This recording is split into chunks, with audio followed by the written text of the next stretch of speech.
Good afternoon, everyone. My name is Elizabeth Espinosa, Executive Director of Communications for the Los Angeles County Sheriff's Department. We thank you so much for being here with us today. In the order of speakers that we will have today will be LA County Fire Chief Darrell Osby, and then we will have LA County Sheriff Alex Villanueva come to the podium. Thank you.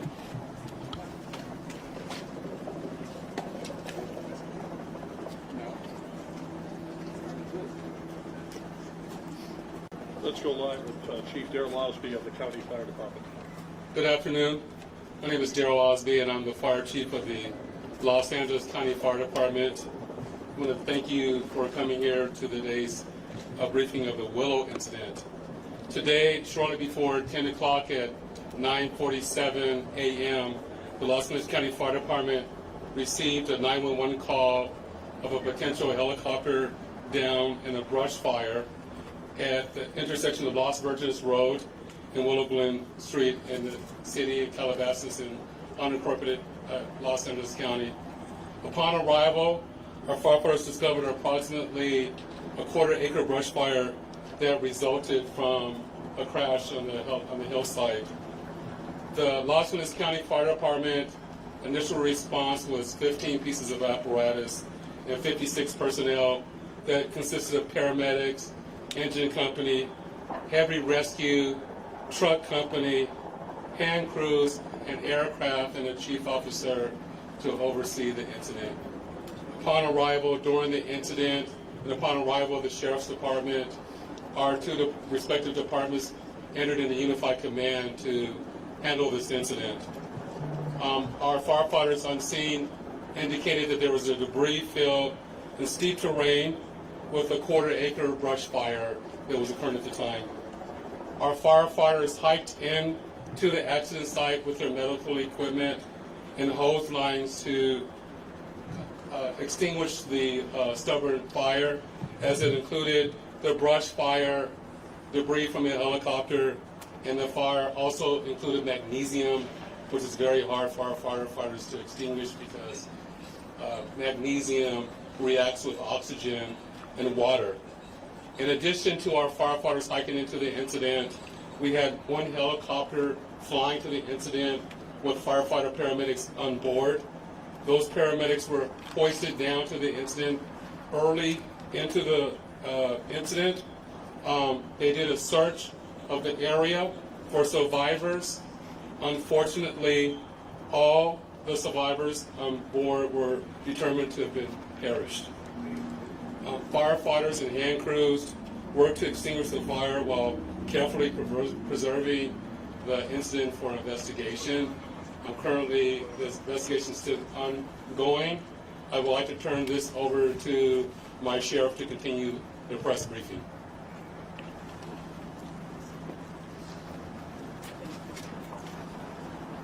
Thank you, Chief Osby. Personnel from Los Angeles Sheriff's Station responded to the scene of the crash site and assisted the fire department, and we've established a containment area, and now our Aero Bureau has a handle on traffic or aircraft accidents. However, when there's a fatality, then it switches to the National Transportation Safety Bureau, the NTSB, and the Federal Aviation Administration, the FAA. The FAA is already on scene and assisting. We're waiting the arrival of the coroner's office to assist in the recovery of the remains. As the chief indicated, there were no survivors. We have a manifest that indicates that there was 9 people on board the aircraft, the pilot plus 8 individuals. There is wide speculation of who the identities are. However, it would be entirely inappropriate right now to identify anyone by name until the coroner has made the identification through their very deliberative process, and they've made notifications to next of kin. And it would be extremely disrespectful to understand that your loved one was perished and you learn about it from TMZ. That is just wholly inappropriate, so we're not going to be going there. We're going to wait till the coroner does their job, and we're assisting the families of those who believe they've been impacted, and it's a tough process. And our hope goes out to all of the members who were on board, all the family of everyone who was on board this aircraft, and God bless their souls.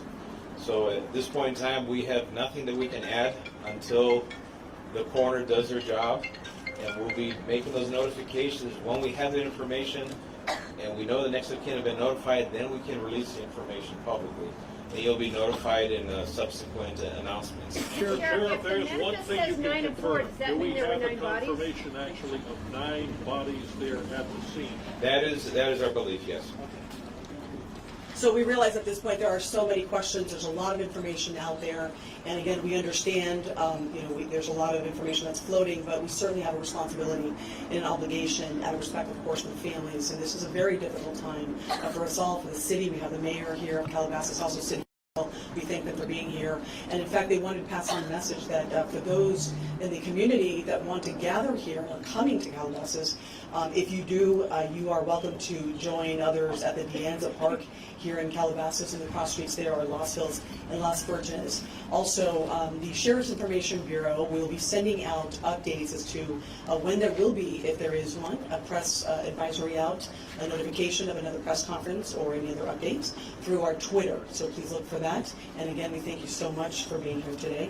And again, thank you for your time. Elizabeth, Sheriff, please. Sheriff, we have more. Sheriff, just a question talk about quickly if on it's a mechanical sealing off failure the or area. weather? We know the NTSB has to be there to do that thing.